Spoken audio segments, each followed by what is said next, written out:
Hello, my name is Mike, and I'm going to talk about a little hardware and software project that I recently took on to add a couple of analog throttles to these two joysticks that I have attached to my PC. So I'm a programmer by trade, and I play a game called Star Citizen, which it's a space simulator. You could call it that. It's a game that lets you fly spaceships, and reasonably realistically, it allows you to do things like spin around backwards, and fly backwards, and do various things like that. There are some differences between a space sim and a regular flight simulator. Enough so that when I set my PC up for this, I have two joysticks.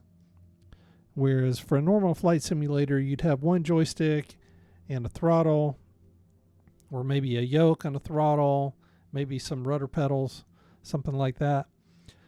For space sims, two joysticks works really well. So I have these two very nice joysticks. They're called Constellation Deltas. They're from a company called Virpil, which I believe is based in Belarus. And they're very solidly built, precise, smooth, competent joysticks. Lots of buttons and things like that on them. One thing they do not have is an analog throttle. And very few joysticks, in my experience, in fact, I don't know of any, actually have an analog throttle on the stick. Some of them will have it on the base. Very few would have it on the stick. However, it's really useful to have it on the stick because if you're in a dogfight or whatever, you don't want to be moving your hand off the stick and back onto the stick and off the stick and back on to adjust the throttle. That's kind of ridiculous. So Star Citizen gives you some other options. Most games do. So like one thing you can do is you can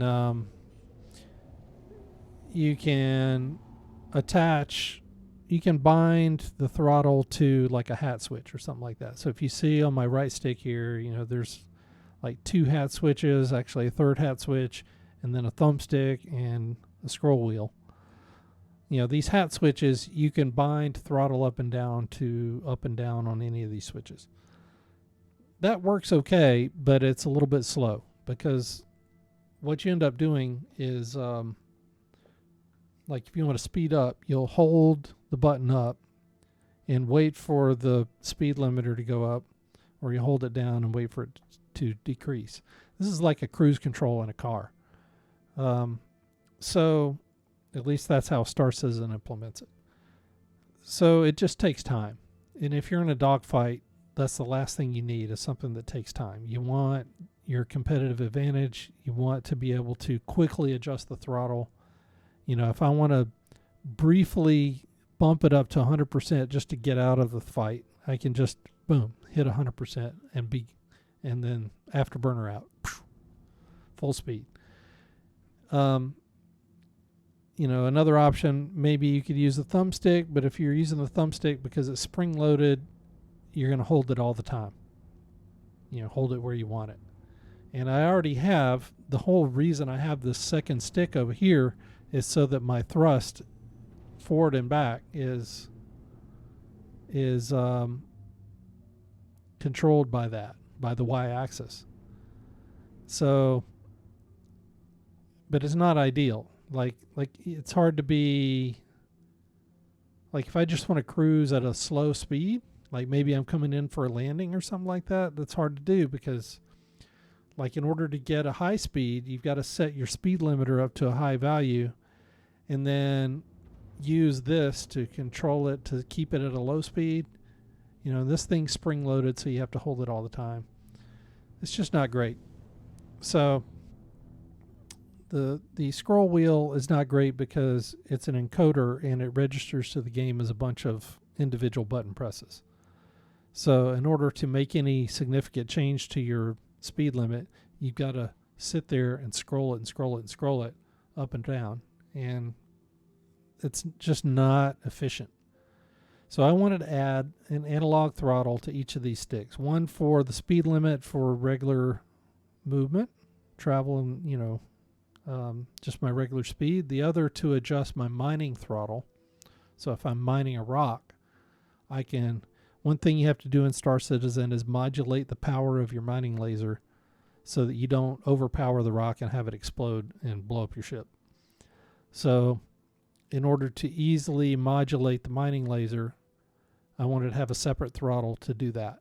So I've got one on the right, one on the left.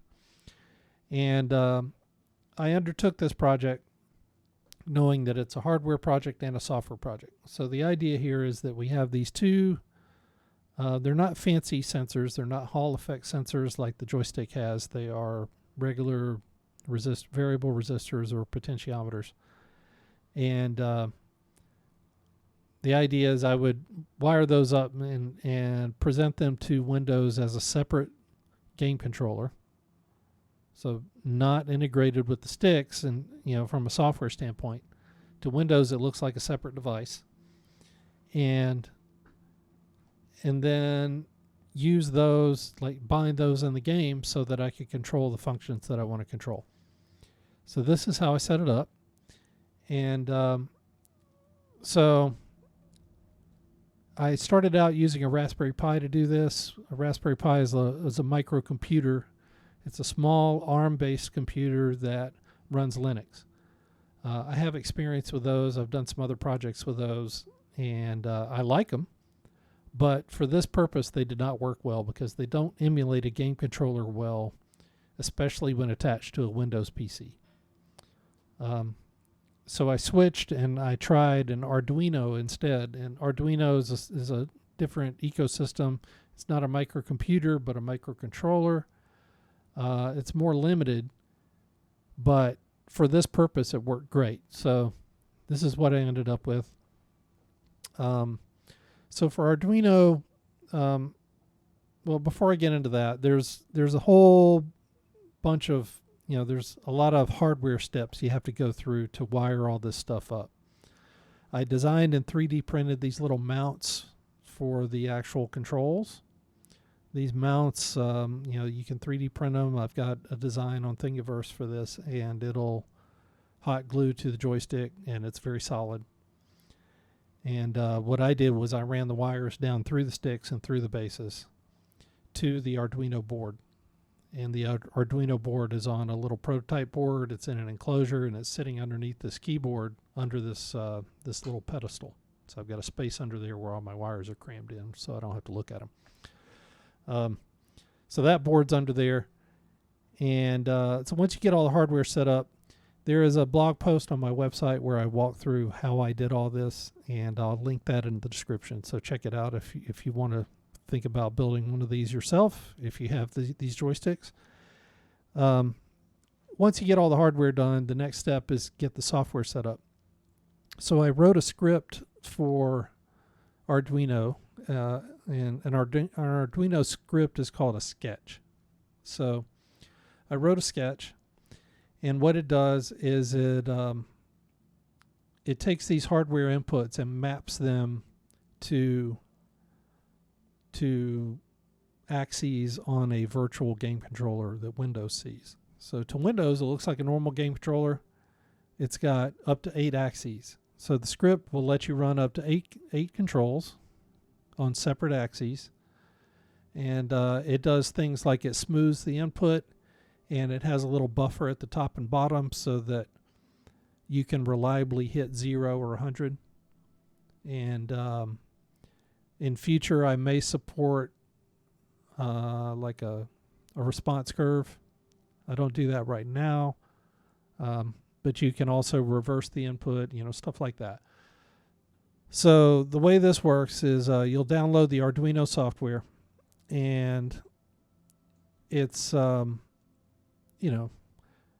script for this is on my blog post, so you can download that. You pull it up in here, and the script, basically does its thing. So you can control the number of axes that you plan to run. So if you want to have 2, which is out of the box, that's what I did. You can do 2. You can configure it for up to 8.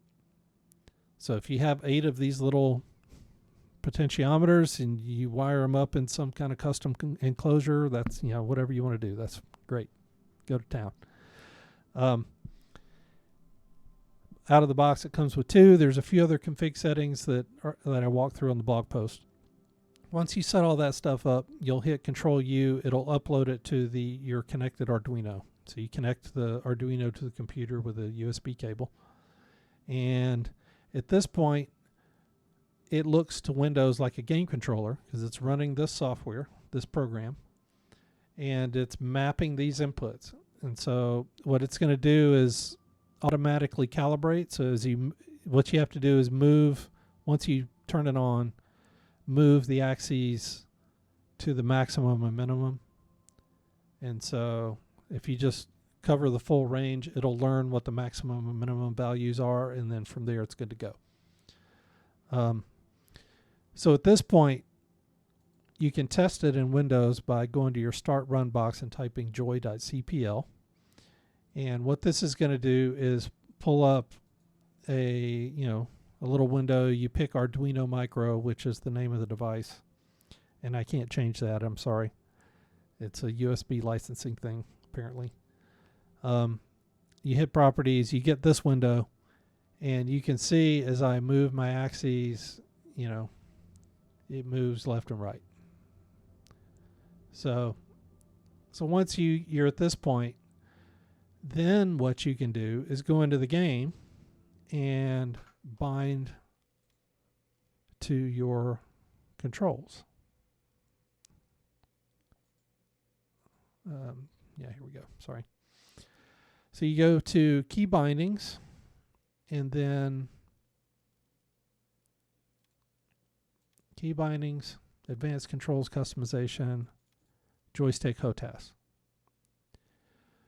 So at this point, what I'm going to do is go to Flight Movement and go to Speed Limiter Absolute. Okay, we'll clear that out for the moment. And you can see I'm putting my finger on this stick just so that I can get ready. Double click, bind this axis. And now, so I've got that set up. Now I'm going to go and do the same thing for the mining throttle. So for mining, increase, decrease mining laser power. We will get rid of that and then bind it again. Okay, and at this point we're good to go. So and now in the game you can see my throttle, which is the vertical bar on the left side of the heads-up display. As I move up and down, it moves this to where I want it. So I can very easily set it to the little red line, which is kind of your maximum maneuvering speed. And at this point I can just start flying around. I can easily shoot it up to 100% and then afterburner or something. I can go back down to 0 and afterburner. I can set it exactly where I want. This is super useful in a combat situation. The rest of the time it's just a convenience. But I'm not, I don't profess to be great at combat in Star Citizen. But I know that there are people that are, and I know that they value being able to quickly make changes to their inputs. So I feel like throttle is something that's overlooked if you are in a dual stick setup like I am. So this is why I did this project. So yeah, that's basically it. You can see the throttle input moves pretty smoothly. It's not jittering all over the place. I could get a reliable 0. I can get a reliable 100%. I can pretty easily get it back down to my maneuvering speed. And yeah, so it works pretty well. If you have any questions about how I built this thing, feel free to contact me. I will have you can contact me on YouTube. I'll have my email and my blog post link, as well as a link to the files on Thingiverse linked down in the description. So check it out. I won't subject you to the whole like and subscribe thing because I don't really have a channel. And I don't have a sponsor either. So you won't even get a sponsor commercial. So there you go. Hope you enjoyed. See you around in the verse.